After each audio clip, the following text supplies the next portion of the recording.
Assalamualaikum warahmatullahi wabarakatuh. Salam sejahtera.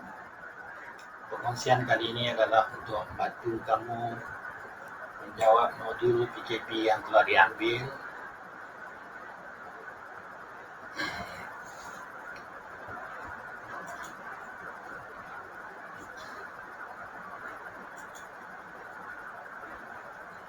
Okey, modul itu sebenarnya untuk bab 5 ungkapan algebra, matematik tingkatan 1.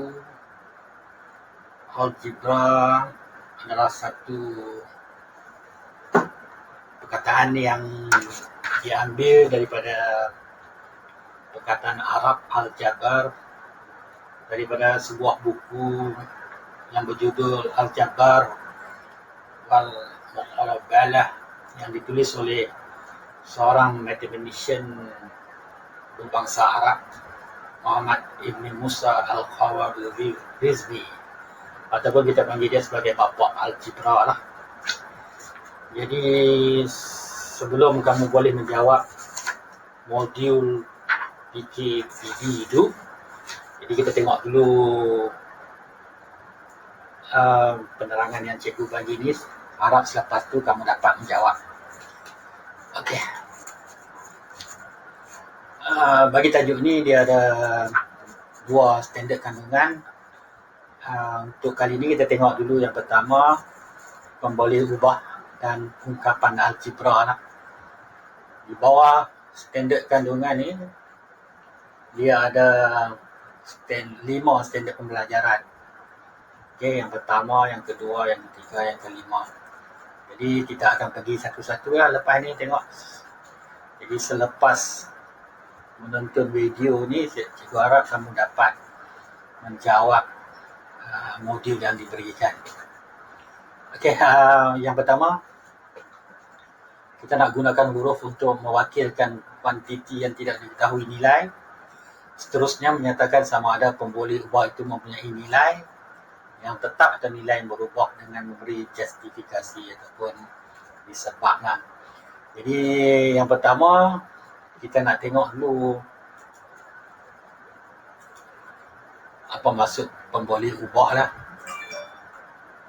Pemboleh ubah, okay? Pemboleh ubah. Pemboleh ubah ni kamu pernah dengar aku dalam sains, kamu dah baca tentang pemboleh ubah. Ada banyaklah pemboleh ubah, tapi dalam matematik pemboleh ubah adalah satu kuantiti yang kita tidak ketahui nilainya lagi lah. Maksudnya kita tak tahu nilai dia berapa lagi. Kuantiti yang kita tak ketahui nilainya lagi, kita panggil sebagai pemboleh ubah lah. Dan pemboleh ubah ni kita boleh bahagi kepada dua lah. Satu maksudnya yang nilai dia tetap, satu lagi yang nilai dia berubah lah. Contohnya jarak rumah kamu ke sekolah. Jarak rumah kamu ke sekolah, jarak tu tak berubah kan. Maksudnya nilai pemboleh ubah yang tak berubah lah. Tapi kalau kita ambil masa kamu ambil untuk ke sekolah, setiap hari mungkin berbeza bergantung pada bilangan kenderaan di atas jalan lah. Okay? Itu contoh lah, tak apa lagi kita tengok contoh-contoh soalan yang cikgu bagi, cikgu harap kamu dapat faham apa maksud dia. Okey. Pemboleh ubah ni kita biasa wakilkan dia dengan, sebenarnya kita boleh gunakan sebarang simbol lah. Guna gambar rajah, simbol bulat ke, segitiga ke, apa pun boleh. Tetapi biasanya kita akan gunakan huruf abjad lah, A, B, C, D sampai Z lah. Kecil besar pun boleh, biasanya huruf kecil. Okey, jom kita tengok contoh supaya kamu lebih faham. Okey, tengok contoh soalan ni. Maksudnya soalan dia wakilkan setiap pemboleh ubah tersebut dengan huruf yang sesuai. Seterusnya tentukan sama ada pemboleh ubah itu punya nilai yang tetap atau nilai yang berubah. Lepas tu beri sebab alasan kamu lah. Kita cuba jawab lah.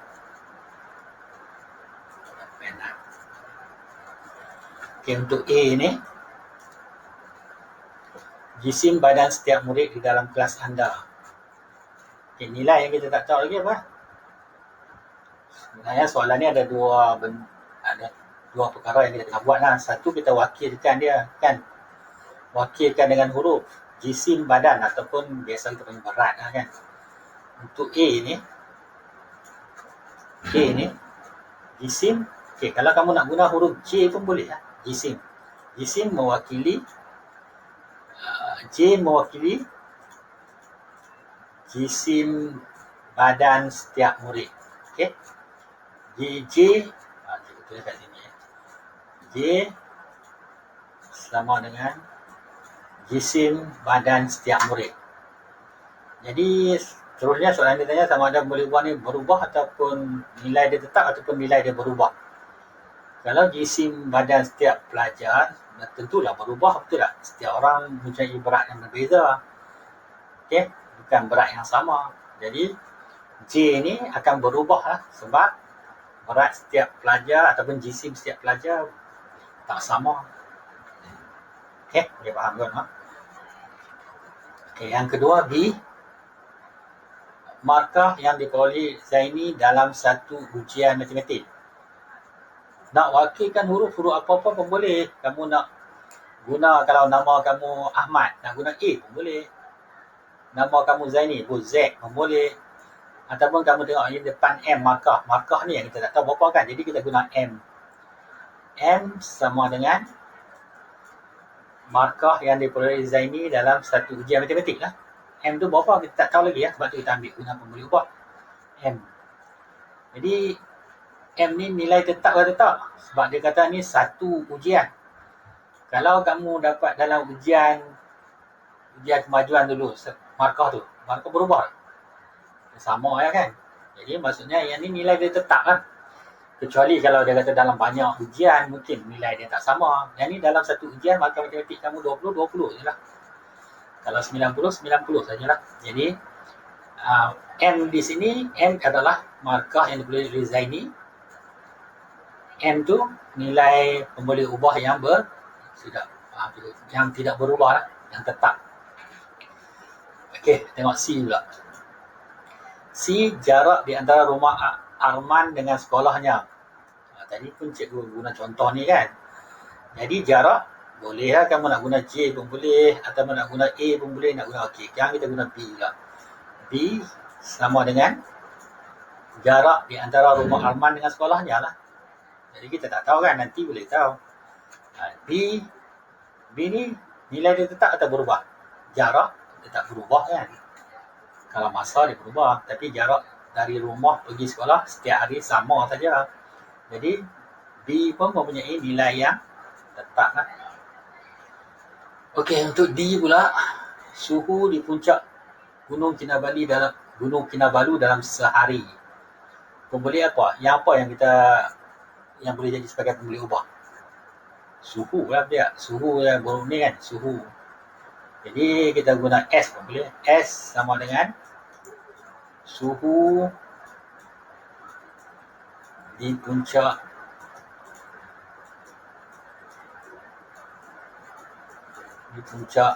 Gunung Kinabalu. Okey, S. Maksudnya untuk wakilkan dengan huruf ni, kamu boleh pilih. Tak mestinya kamu kena buat. Oh, S tak pakai apa, tak payah. Satu huruf. Daripada A sampai Z, pilih satu. Dan wakilkan dia. Maksudnya kat sini cikgu pilih S sebagai suhu di puncak Gunung Kinabalu. Jadi sekarang ni kita fikir pula yang kedua ni. Suhu tu bagi Gunung Kinabalu berubah ataupun tak? Maksudnya nilai dia mesti, kalau suhu di atas puncak Gunung Kinabalu salji kan, angin sejuk kan, berapa darjah Celsius? Biasa suhu 32 kan, tapi suhu di Gunung Kinabalu mesti lah kurang lagi kan, 6 darjah Celsius apa macam tu kan. Tapi dia akan berubah kan, ada kadang dia tinggi, ada kadang dia tak. Dia maksudnya dia bukan suhu sentiasa tetap saja. Tak mungkin je kalau kat rumah kita pun suhu akan berubah setiap hari lah, ikut kalau panas suhu lebih tinggi, sejuk malam lebih rendah, betul tak? Jadi suhu tak logik dia akan nilai tetap lah. Maksudnya suhu adalah satu pemboleh ubah yang nilainya berubah. Okey, nilainya berubah. Okey, cikgu harap dah jelaslah tentang um, standard pembelajaran yang pertama ni. Okey, kita teruskan dengan standard pembelajaran yang kedua. Kita nak terbitkan, kamu nak terbitkan ungkapan algebra berdasarkan ungkapan aritmetik yang mewakili suatu situasi. Maksudnya daripada ayat atau pernyataan yang diberi, kita nak terbitkan apa ungkapan algebra. Jadi maksudnya sekarang ni kamu kena tahu dulu apa itu ungkapan algebra lah, sebab tajuk dia pun ungkapan algebra kan. Jadi ungkapan algebra ni sebenarnya adalah sebutan algebra ataupun gabungan sebutan algebra yang sebutan algebra digabungkan oleh operasi tambah dan tolak. Sekarang ni tengok macam tak faham je, tapi tengok dulu. Sebab ungkapan algebra dia mesti mula dengan sebutan algebra dululah. Jadi sekarang ni cuba tengok sebutan algebra tu apa? Sebutan algebra pula adalah hasil darab pemboleh ubah dengan nombor secara ringkasnya. Maksudnya tadi pemboleh ubah kita biasanya guna huruf S ke P ke apa kan. Contoh je begini, S. Okay. Kalau pemboleh ubah kita S. Kita darabkan dia dengan S ni kita 5 lah. S kita darab dengan 6. Dia akan jadi 6S kan. 6S. Inilah yang kita panggil sebutan algebra tu. Okay. Ataupun boleh jadi kalau A darab B, maksudnya ada dua pemboleh ubah. Ini pun jadi sebutan algebra juga, AB. Okay. Jadi, contoh yang lain cikgu bagi kat sini. Contoh ungkapan algebra ni, X pun boleh. Maksudnya, number dia 1 lah depannya. 1 kali X, 1. Y, 1Y. 1 darab Y, 2X. Ni tak. Ini yang kita panggil sebutan algebra ni. Kalau kuasa ni 1 ni kita panggil linear lah.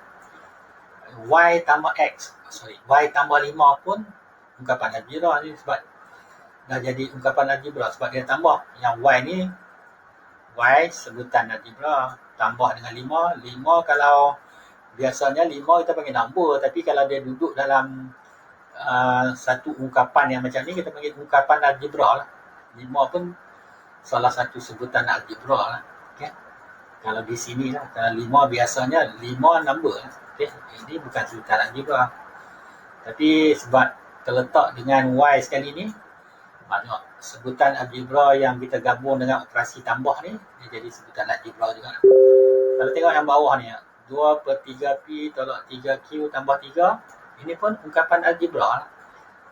Ini P, ini Q, ini AB, 0.5XY, 3MN.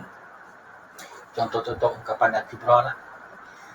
Ini contoh yang diberi. Jadi sekarang tengok macam mana kita nak terbitkan ungkapan algebra berdasarkan situasi ataupun penyataan yang diberi. Kita tengok contoh yang diberi. Okey, ni. Soalannya, tulis satu ungkapan algebra bagi setiap situasi yang berikut. Baca kena bagi faham, baru boleh tulis kan. Tolak 7 daripada satu nombor X. Tolak 7 daripada satu nombor X. Maksudnya kat sini kita dapat ungkapan algebra X.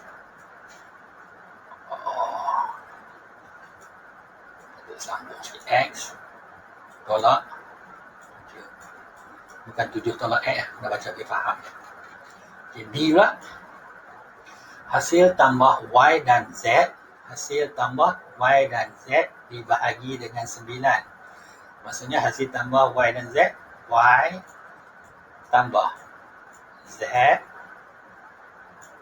bahagi. Okay, boleh tulis itu, tapi kalau nak senang tulis ni. Bahagi 9. Bahagi sebenarnya per lah. Okay. Bahagi tu per 9. Maksudnya kalau kamu tulis tu kena buat kurungan dulu lah. Y tambah Z per 9 lah. Okay, jumlah jumlah orang bagi X buah kemah adalah jumlah orang bagi X buah kemah jika setiap kemah dapat memuatkan 4 orang. Ingat ini tajuk mentada dulu ada kan. Cikgu jawab atas sikit. Satu kemah sama dengan 4 orang.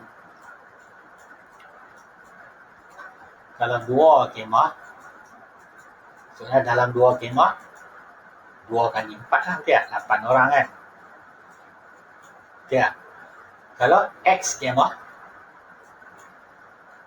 X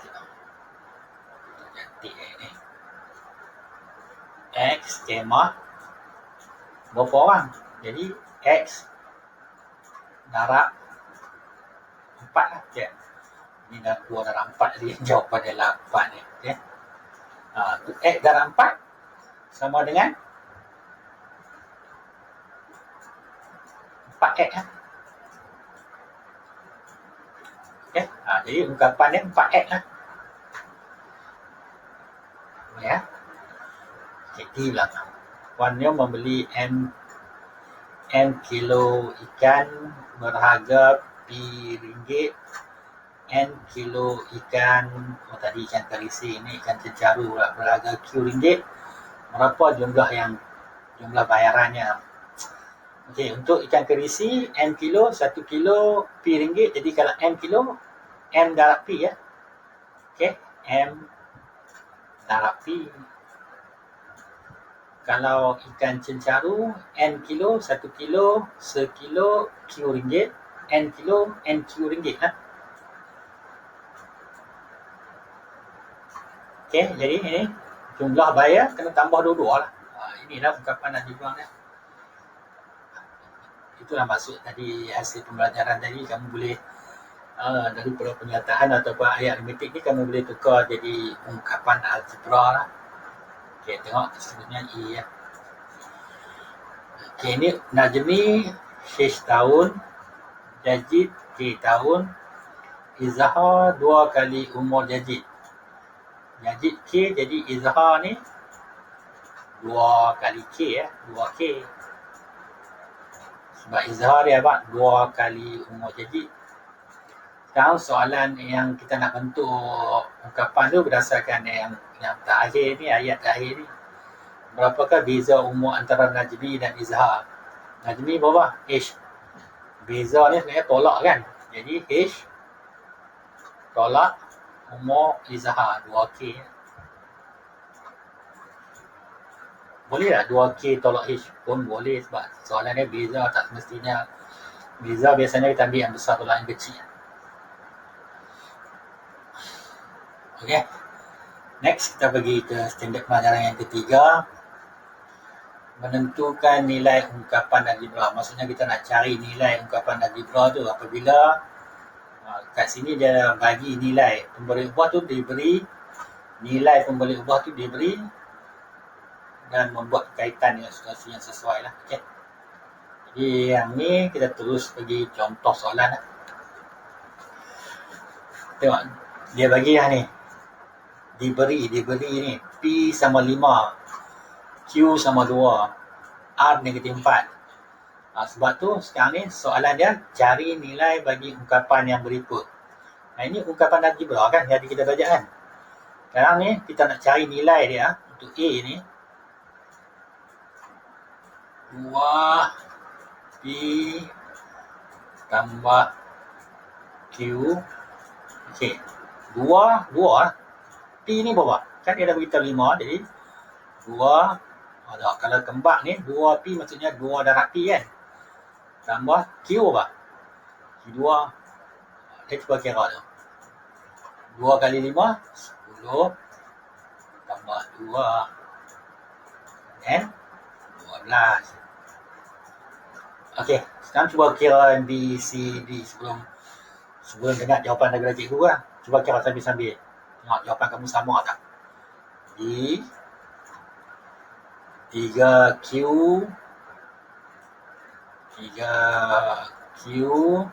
tolak 4R tambah 8. Okay, sama dengan 3, okey, tempat Q, tengok nilai Q sini. Q2. 3 kali 2. Tolak 4. A, negatif 4 jaga. Negatif 4. Tambah 8. Okey, yang ni, kacau. Cikgu tak tengok tempat, cikgu pergi depan ni sikit. Di sebelah dia lah, patutnya bawah dia ni cantik ni dah tulis. Okey, 3 darab 2, 6. Tambah, ni. Negatif darab negatif, positif kan, tambah 4 kali 4, 16. Dan tambah lagi 8. Okey, 6 tambah 16 tambah 8 ke bawah. 6 tambah 16 tambah 8, 32 sama 30 lah je. 30. Ya, okey, C dah cuba, dapat jawapan apa? Kalau belum, tengok. Kalau dapat jawapan dah betul, bagus. 5. Okay. Yang ni dalam kurungan dia kan? Kurungan ni. P, 5. Tolak. Lega sikit. Tolak. Negatif 4. Cuba lagi ada. Sama dengan, kita selesai yang dalam kurungan dulu. 5. 5 tolak 4. 5 tambah 4 jadi 9 lah. 9. Jadi 5 kali 9, 45. Okey kan? Sama dengan jawapan kamu tak? Kau boleh cuba? Kalau cuba bagus. Kalau sama bagus tanya. Okay, D pula. D. Okay, D tengok R per 2. R negatif 4. Per 2. Tambah 7 Q 2 kan. 2 juga terbaik lah. 2 tolak 3. Okay, memudahkan lagi. Negatif 4 per 2, negatif 4 bagi 2, negatif 2. Tambah 7 kali 2, 14. Tolak 3. Ini negatif 2 tambah 14, 12. 12 tolak 3, 9 lah. Semua betul? Okey. Kalau dah, kita tengok satu lagi. Hasil pelajaran yang keempat ni, standard pelajaran keempat, mengenal pasti sebutan. Maksudnya kat sini sebutan algebra dalam satu ungkapan algebra, seterusnya menyatakan perkali. Okey. Tadi cikgu masa dekat ungkapan algebra, cikgu ada cakap tentang sebutan algebra kan. Jadi sebutan algebra patutnya dah ingat lah. Okey. Hasil darab pemboleh ubah atau pemboleh ubah ada lebih dari satu pemboleh ubah lah. Okey. Dengan nombor lah. Perkali pula. Perkali adalah sebutan algebra. Perkali bagi sebutan algebra adalah nombor atau pemboleh ubah selain daripada pemboleh ubah yang dinyatakan lah. Nanti kalau dia kata kamu tengok contoh, kamu boleh faham. Okey, contoh ni. Okey, cikgu guna contoh ni. Ini adalah ungkapan algebra kan. Tadi ingat tadi masa cikgu cakap tentang ungkapan algebra, cikgu bagi contoh yang ni kan. 2/3 PQ tolak 4A tambah 5. Okey, dalam ungkapan algebra yang ni, yang diberi ni, dalam ungkapan ni, sebenarnya dia ada 3 sebutan algebra lah. 1, kita bagi 3 sebutan lah. 2, dan satu lagi ini lah, 3. Walaupun 5 kalau cara sendiri dia bukan, tapi kalau 5 tu dah terletak dalam ungkapan algebra, kita panggil dia sebutan algebra juga lah. Jadi kat sini dia ada 3 sebutan algebra lah. Okey, 3 sebutan algebra. Yang perkali pula, kita tengok contoh macam negatif 4R ni. Negatif 4R ini sebutan algebra. Jadi pemboleh ubah dia satu saja kan, R saja kan. Jadi perkali bagi R adalah negatif 4 lah. Tapi bagi sebutan algebra yang pecahan ni 2/3 PQ ni. Okey. Soalan boleh tanya perkali bagi Q. Perkali bagi Q. Perkali bagi Q maksudnya selain pada Q lah 2/3 P. Kalau dia kata perkali bagi P 2/3 Q. Perkali bagi PQ. Bagi PQ tengok yang lain ni 2/3 nya. Okay. Jadi perkali ni kamu kena tengok perkali bagi apa? Bagi pemulihan bulah yang mana? Okey. Tengok soalan ni contoh. Okey, tengok soalan yang pertama ni tentang kenal pasti semua sebutan dalam ungkapan algebra. Okey. Jadi yang A ni sebutan algebra dia 6K 2K dan 2.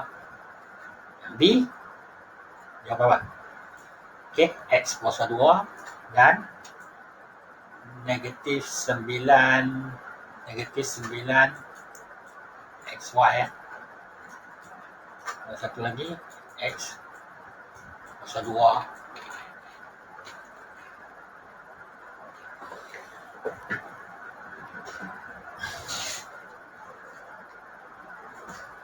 Okey, yang ketiga ni inilah AB per 3 2A positif. Okey, kalau negatif ni kena ambil sekali dengan negatif dia. Negatif 5B 3. Yang ni 4PQ negatif 7/2X 8P kuasa 2Q dan negatif 1 lah. Dah 4 lah kat sini.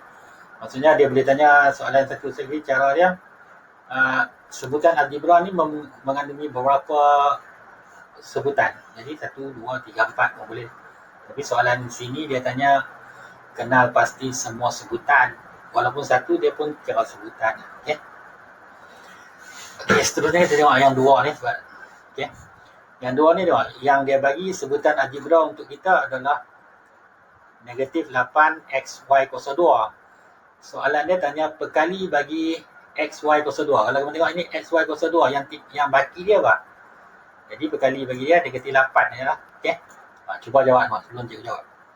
Yang ni perkali bagi 8X. 8 dah ada, X dah ada. Yang tinggal negatif Y kuasa 2. Bila kamu darab balik 2 ni mesti dapat yang ni. Bila kamu darab yang ni dapat balik. Okey, perkali bagi Y kuasa 2. Y kuasa 2 yang tinggal dia negatif 8X. Perkali bagi negatif X. Perkali bagi negatif X. Negatif dah ada, X dah ada, tinggal 8 Y kuasa 2. 8 Y kuasa 2. Okey, boleh faham tak? Okay, next. Cepat sikit lah. Cikgu nak pergi kelas pula ni. Okay, yang ni 5.15 mengenal pasti sebutan serupa atau sebutan tak serupa. Sebutan serupa, sebutan tak serupa. Ini senangnya ni. Okay. Sebutan serupa tak serupa macam mana kita nak tengok dia? Kita tengok dekat kalau serupa kata serupa dia mesti mempunyai pemboleh ubah yang sama. Lepas tu kuasa dia pun sama. Jadi kita tengok contoh tu. Tengok soalan dia, kita nak pastikan sama ada pasangan sebutan diberi itu adalah sebutan serupa ataupun tak serupa. Yang ni tengok. Jadi cikgu kata tengok pemboleh ubah dia kan. K. Yang ni pun K kan. Sama kan. Jadi ini sama sebutan serupa. Perkali dia kita tak ambil kisah. Kita ambil pemboleh ubah dia aja. Okey, yang ni Y. Okey, Y. Ini pun Y kuasa 2. Yang ni masalah dia. Y kuasa 2 ni sebenarnya Y 2. Kuasa dia tak sama kan. Jadi ini tak sama lah. Bukan serupa lah. Yang ni SRT. Ini RTS. Sama lah. Tengok sekali lalu macam tak sama lah. Tapi bila kamu susun balik, S ada, R ada, T ada. Maksudnya sama je. Cuma kedudukannya tak sama. Ini pun sama lah. AB, BC. Tentulah tak sama kan. AB. A tak ada sini. Okay. Itu cara dia.